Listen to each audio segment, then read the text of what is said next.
Bismillahirrahmanirrahim. Assalamualaikum warahmatullahi.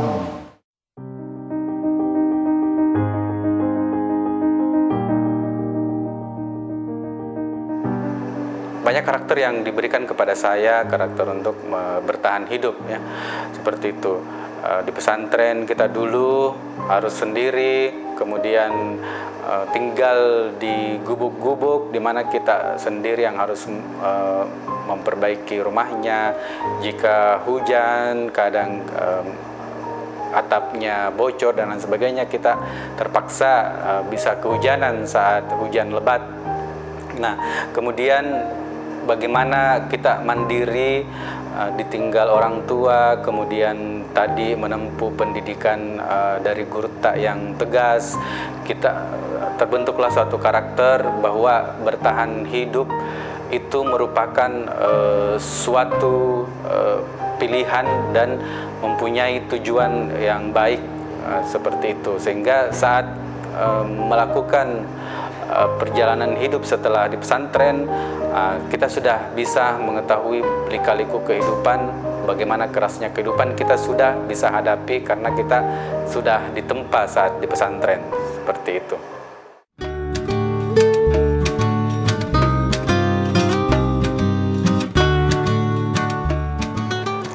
Saat ini alhamdulillah saya telah menempuh pendidikan dokter sampai ke dokter spesialis, disebut spesialis obstetri dan ginekologi. Kalau bahasa awamnya itu spesialis kebidanan dan kandungan. Nah, alhamdulillah sampai saat ini saya sudah lebih dari hampir 10 tahun ya selesai dari sebagai dokter obstetri dan ginekologi. Nah, terus saat ini saya sedang menjadi dosen di Fakultas Kedokteran UMI. Juga saat ini sedang mengembang amanah sebagai Direktur Rumah Sakit Ibu dan Anak Siti Hadijah I mulai sejak Maret sampai saat ini.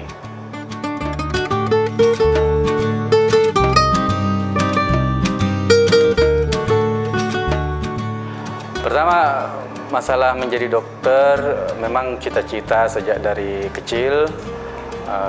Memang di hati saya selalu ingin menolong orang ataupun melakukan hal-hal yang sosial kepada orang-orang, sehingga sewaktu itu mencari cita-cita yang bisa memberi manfaat ke orang lain, sehingga saya bercita-cita menjadi dokter. Walaupun dengan menjadi dokter ini ternyata harus penuh perjuangan, alhamdulillah setelah menyelesaikan dokter umum, saya melihat lagi bahwa dalam dunia kedokteran ini ada lagi hal yang perlu kita lihat, bagaimana menjaga wanita-wanita, terutama melihat ibu saya pribadi ya, bagaimana ibu-ibu itu menjaga anak-anaknya mulai dari perjuangan saat melahirkan sampai besar. Nah, itulah yang membuat saya terpicu untuk berusaha membantu ibu-ibu yang ingin melahirkan. Nah, dengan demikian saya merasa bahwa saya telah membantu ibu saya dengan membantu ibu-ibu dalam proses melahirkan, seperti itu.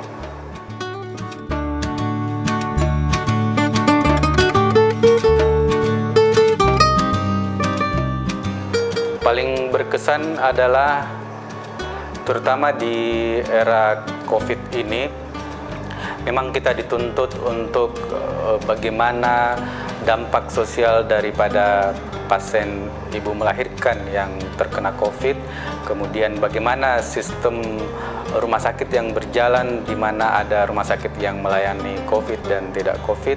Nah, itulah yang paling memberi tantangan. Kita harus melihat pasien, mentreatment pasien jika dia ternyata dalam proses melahirkan sudah sangat krusial, walaupun pasien tersebut memiliki resiko COVID, tetap kita harus lakukan pertolongan. dengan menyingkirkan bahwa pasiennya sudah kena COVID atau belum kena COVID, karena bagaimanapun jika kita terlambat menolong ibu yang melahirkan, maka kasihan akan berakibat kematian bagi ibu. Dan bukan hanya ibunya yang akan meninggal, tapi janinnya. Jadi dalam satu waktu kematian bisa terjadi 2 ke orang yang meninggal, seperti itu.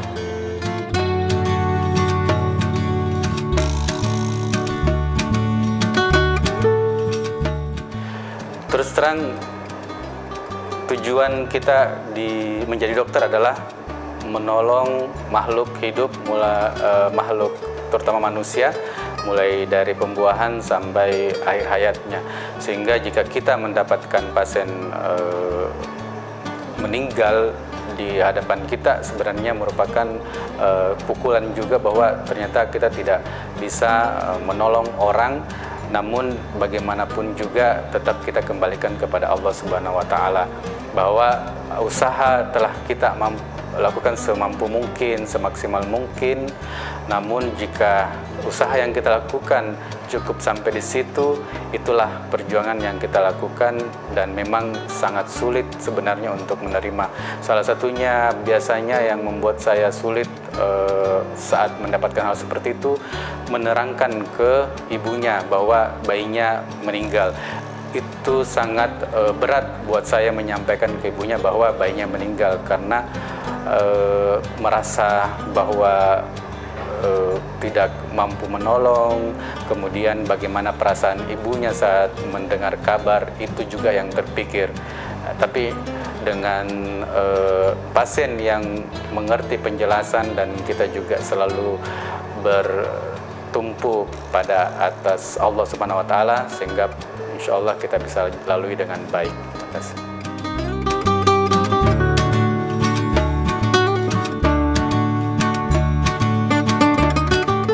Suka dukanya itu, pertama perjuangan menempuh pendidikan. Saya jadi dokter umum sampai dokter kandungan itu perlu waktu sampai 10-15 tahun ya. Terutama saat menempuh pendidikan dokter kandungan harus menjalani 4-5 tahun. Kemudian setelah itu kita harus mengabdi ke daerah-daerah. Kemudian terakhir mengabdi di Makassar ini sendiri, tempat kelahiran. Kita juga kadang mendapatkan pasien yang kadang kita harus hadapi dengan tenang, kita harus hadapi dengan sabar. Kemudian tadi jika ada suatu hal krisis, kita harus betul-betul menumpukan waktu, walaupun tengah malam kita harus bangun ke rumah sakit, walaupun kita sedang bersama keluarga melakukan semuanya kita lagi ke keluarga lain atau ke mana untuk makan. Biasanya kita akan tinggalkan keluarga untuk menolong orang.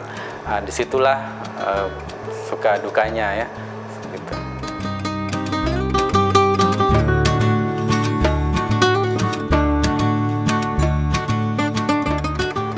Pesantren Mangkoso merupakan tempat pendidikan saya sejak dari tamat SD sampai selesai aliyah.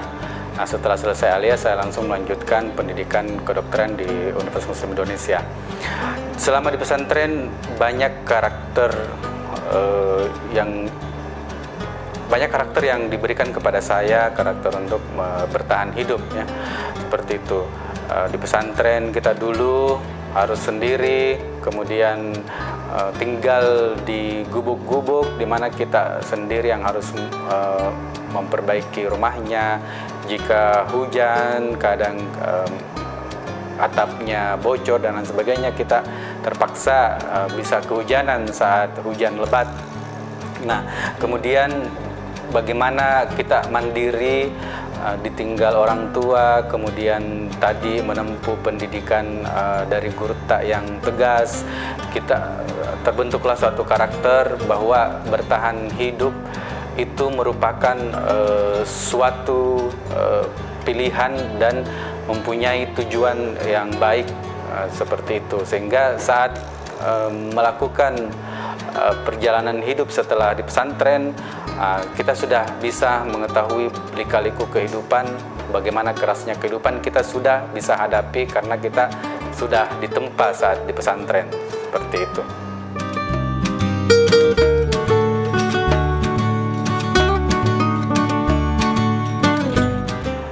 Untuk alumni ataupun alma mater, pesan mungkin yang paling penting adalah bagaimana kita konsisten dalam hal menjalani kehidupan, selalu mengingat akan Allah Subhanahu wa Ta'ala, kemudian selalu mengetahui tujuan hidup kita sebagai hamba Allah, di mana adalah beribadah, sehingga setiap langkah-langkah yang kita lakukan di kehidupan ini kita selalu barengi dengan niat yang baik dan doa, sehingga semuanya bernilai ibadah.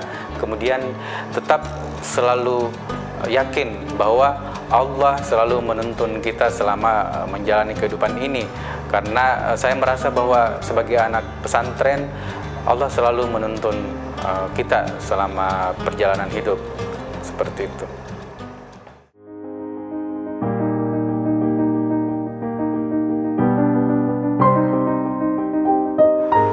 Orang tua saya kebetulan ayah Anda sudah meninggal, kemudian yang ada sekarang masih ada ibu.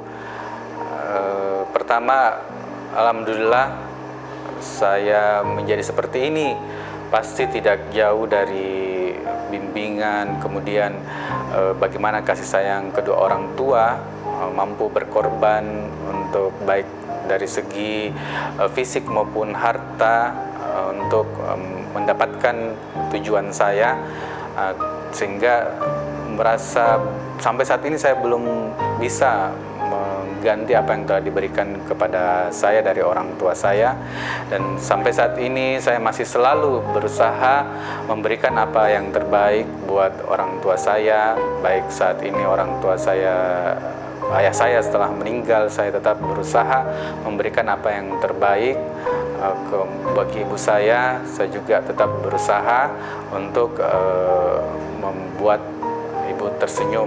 Alhamdulillah terakhir pertemuan saya dengan ayah saya, sebelum saya berangkat untuk praktek, saya masih sempat ketemu dan beliau masih memberikan senyum terakhirnya sebelum saya berangkat. Itu yang paling terkesan buat saya, Kas.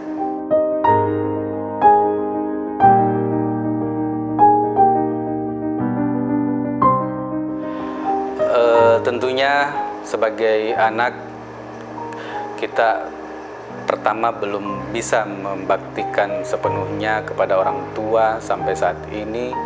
Kemudian banyak hal-hal yang tidak berkenan di hati kedua orang tua. Itu semua membuat saya pribadi masih selalu berusaha memohon kepada Allah Subhanahu wa Ta'ala agar diberikan ampunan. Kemudian kepada kedua orang tua selalu berusaha meminta maaf atas segala kehilapan yang selama ini dijalani bersama kedua orang tua, terutama kepada ibu saya yang masih hidup sampai saat ini. Selalu didoakan agar sehat selalu, kemudian segala apa yang terjadi dalam bersama orang tua, selalu merasa bahwa kita setiap hari selalu meminta maaf dan selalu mendoakan kedua orang tua, karena bagaimanapun segala sesuatu yang kita lakukan, apa yang terbaik yang kita sudah usahakan belum cukup untuk apa yang telah diberikan kepada kita sejak dari kecil. Dengan ini saya memohon maaf kepada kedua orang tua, terutama ibu saya yang masih hidup saat ini. Sebesar-besarnya sangat berharap ridho dari ibu, kemudian sangat berharap selalu memberikan maaf kepada Ananda ini yang masih dalam proses menjalani kehidupan karena sampai saat ini juga saya masih menempuh pendidikan, sehingga saya juga selalu meminta kepada orang tua untuk mendoakan bagaimana menempuh pendidikan selalu berjalan lancar.